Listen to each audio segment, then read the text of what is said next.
నెల్లూరు జిల్లా కొవ్వూరు నియోజకవర్గ టీడీపీ అభ్యర్థి వేమిరెడ్డి ప్రశాంత్ రెడ్డి ప్రచారంలో తనదైన శైలిని ప్రదర్శిస్తూ ముందుకు దూసుకుపోతున్నారు. సైకిల్ గుర్తుపై ఓటేసి తనకు అవకాశం కల్పించాలన్నారు. టీడీపీ అధికారంలోకి వచ్చిన వెంటనే వైసీపీ పాలనలో జరిగిన అరాచకాలు, అవినీతిపై చర్యలు చేపడతామని కొవ్వూరు టీడీపీ అభ్యర్థి వేమిరెడ్డి ప్రశాంత్ రెడ్డి తెలిపారు. తెలుగుదేశం పార్టీ టీడీపీ జాతీయ ప్రధాన కార్యదర్శి పోలంరెడ్డి దినేష్ రెడ్డితో మా ప్రతినిధి Charith Kumar face to face. Nellore జిల్లా తెలుగుదేశం పార్టీ రోజు రోజుకి కూడా జోరందుకున్న పరిస్థితి. ఈరోజు కోవూరు నియోజకవర్గంలో వేమిరెడ్డి ప్రశాంత్ రెడ్డి గారు ప్రచారం చేస్తున్నారు. అలాగే ఈరోజు వేమిరెడ్డి ప్రశాంత్ రెడ్డి గారితో పాటు టీడీపీ జాతీయ అధికార ప్రతినిధి దినేష్ రెడ్డి గారు ఉన్నారు. అసలు వాళ్ళు ప్రచారంలో ఎలాంటి పరిస్థితులు నెలకొన్నాయి, ఈరోజు మనం వాళ్ళు లేబూరు పంచాయతీలో ఉన్నారు. మనం ఈరోజు లేబూరు పంచాయతీలో మీరు పర్యటిస్తున్నారు. దగ్గర మీరు అంటే పబ్లిక్ లైఫ్లోకి వచ్చిన తర్వాత చాలా పెద్ద ఎత్తున కూడా మీరు ప్రచారం చేసిన పరిస్థితి. ప్రజల నుంచి ఎలాంటి స్పందన లభిస్తుంది కదా? ప్రజల నుంచి స్పందన చాలా బాగుంది. అదేవిధంగా వాళ్ళ సమస్యలు కూడా చాలా ఉన్నాయి. అవన్నీ నేను ఎమ్మెల్యే అయిన తర్వాత తీరుస్తాను అని చెప్పి వాళ్ళకి మాట ఇస్తున్నాను. చంద్రబాబు నాయుడు గారు ముఖ్యమంత్రి అయిన తర్వాత ఆయన సమక్షంలో వాళ్ళ సమస్యలన్నీ తీరుస్తామని మాట కూడా ఇస్తున్నాము. వాళ్ళంతా చాలా సంతోషంగా ఉన్నారు. వాళ్ళందరూ చెప్తున్నారు, ఈ 5 సంవత్సరాల్లో మాకు ఎటువంటి అభివృద్ధి జరగలేదు, ఇంతకుముందు తెలుగుదేశం ప్రభుత్వం ఉన్నప్పుడే జరిగింది. తిరిగి మేము తప్పకుండా మీకు సపోర్ట్ చేస్తాం, మిమ్మల్ని గెలిపించుకుంటాం, మాకు ఈ పనులన్నీ చేసి పెట్టండి అని వాళ్ళు కూడా రిక్వెస్ట్ చేస్తూ అడుగుతున్నారు. అంటే ప్రధానంగా మీరు వెళ్తున్నప్పుడు అంటే దగ్గర కూడా ఈ 5 సంవత్సరాల్లో దినేష్ రెడ్డి గారు పెద్ద ఎత్తున కూడా అంటే జరిగినటువంటి రైతులకు జరిగినటువంటి అన్యాయాలు కానీ, ప్రధానంగా ఏదైతే కనిగిరి రిజర్వాయర్లు మట్టి రిజర్వాయర్లు కానీ, అంటే గ్రావెల్ తవ్వకాలు, వీటి మీద పెద్ద ఎత్తున పోరాటం చేశారు. జరిగినటువంటి అక్రమాలపై ప్రశాంత్ రెడ్డి ఏ రకమైనటువంటి స్పందన, అంటే వాటిపై ఏ రకమైనటువంటి శిక్ష, వారికి చర్యలు ఏ రకంగా తీసుకోబోతున్నారు? తప్పకుండా తెలుగుదేశం ప్రభుత్వం అధికారంలోకి వచ్చిన తర్వాత తప్పు చేసిన ప్రతి ఒక్కరూ శిక్ష అనుభవించక తప్పదు, అది ఎవరైనా కానీ. అలాగే ఈరోజు ఎవరైతే ప్రసన్న కుమార్ రెడ్డి మీ పట్ల వ్యక్తిగతమైనటువంటి దోషాలు చేశారు, వ్యక్తిగత ఆరోపణలు చేశారు, దీనిపై ప్రశాంత్ రెడ్డి ఎలా స్పందించబోతున్నారు? దాంట్లో స్పందించడానికి పెద్దేమీ ఇది లేదు. వాళ్ళు నన్ను ఎదుర్కోలేక అవాకులు చెవాకులకు వెళ్తున్నారు. దానికి నేను సమాధానం ఇవ్వాల్సిన అవసరం నాకు లేదు. అలాగే ఈరోజు దినేష్ రెడ్డి గారు టీడీపీ జాతీయ అధికార ప్రతినిధి దినేష్ రెడ్డి గారు ఉన్నారు. సార్ చెప్పండి, ఈరోజు దగ్గర 5 సంవత్సరాలు మీరు పోరాటం చేశారు. మా గ్రావెల్పై కానీ, రైతులకు రావాల్సిన ధాన్యం డబ్బులపై కానీ పెద్ద ఎత్తున పోరాటం చేశారు. రేపు మీరు జాతీయ అధికార టీడీపీ అధికారంలోకి వస్తే రైతులకి, ఈరోజు నియోజకవర్గ ప్రజలకు కానీ టీడీపీకి సంబంధించి ఎలాంటి మీరు భరోసా ఇవ్వబోతున్నారు? ఖచ్చితంగా అండి, రేపు తెలుగుదేశం పార్టీ అధికారం రావడం ఖాయం. అది కోవూరు నియోజకవర్గంలో కానివ్వండి, రాష్ట్రంలో కూడా ఖచ్చితంగా తెలుగుదేశం పార్టీ ఎన్డీఏ కూటమి అధికారం రాబోతుంది. అలానే కేంద్రంలో కూడా మోడీ గారు రాబోతున్నారు. అలానే రైతులకి చాలా సమస్యలు మనం చూసాము. రైతులు కాలువలు ఏవైతే ఉన్నాయో కాలువలు పూడికలు తీయలేదు. అలానే గిట్టుబాటు ధరకి దళాలు పెట్టి గిట్టుబాటు ధర రానికుండా చేశారు.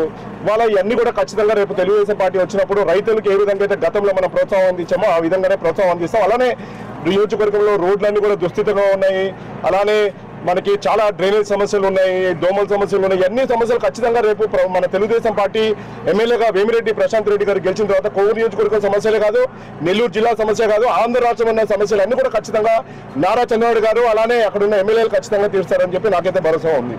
అలాగే ప్రధానమైనటువంటి సమస్య, చాలా కీలకమైనటువంటి సమస్య, బీజేపీ అంటే బీజేపీతో టీడీపీ జతకట్టిన తర్వాత ముస్లిం మైనార్టీలని, క్రిస్టియన్ మైనార్టీలను కూడా దూరం చేసేటటువంటి పెద్ద ఎత్తున కుట్ర జరుగుతున్నట్టు కూడా మీ టీడీపీ కూడా ఆందోళన చెందిన పరిస్థితి.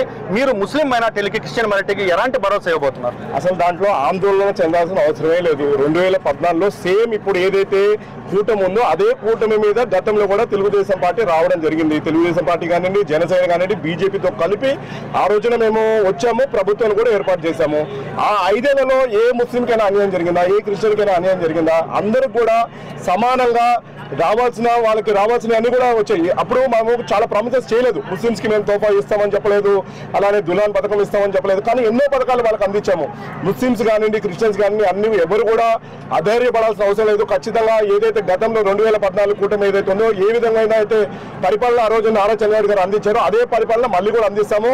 అలానే నియోజకవర్గ సమస్యలు పరిష్కరిస్తాం. ప్రతి మతానికి రావాల్సిన గతంలో ఏ విధంగా అయితే మీకు పథకాలు వచ్చాయో ఆ పథకాలన్నీ కూడా అందరికీ అందించేలా చేస్తాం. ఏదైతే వైఎస్ఆర్సీపీ ప్రభుత్వం ఇవాళ తెలుగుదేశం జనసేన బీజేపీ కూటమి నచ్చని ఈ వైఎస్ఆర్సీపీ పార్టీ ఏం చేస్తుందంటే ఈ దుష్ప్రచారం చేస్తుంది. ప్రజలు ఎవరు కూడా నమ్మే పరిస్థితులు లేరు.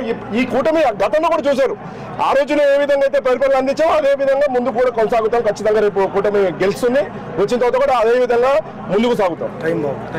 ఈ రోజు మనం గమనిస్తున్నాం, ఏదైతే ఈ రోజు నియోజకవర్గ ప్రజలకు ఖచ్చితంగా కూడా భరోసా ఇస్తామంటారు. జరిగినటువంటి ప్రతి అక్రమాల మీద, అన్యాయం మీద కూడా నా పోరాటం కొనసాగుతుంటూ కూడా ప్రశాంత్ రెడ్డి తెలియజేస్తున్న పరిస్థితి. కెమెరామెన్ భరత్ తో చరిత్ర కుమార్, రాజ్ న్యూస్.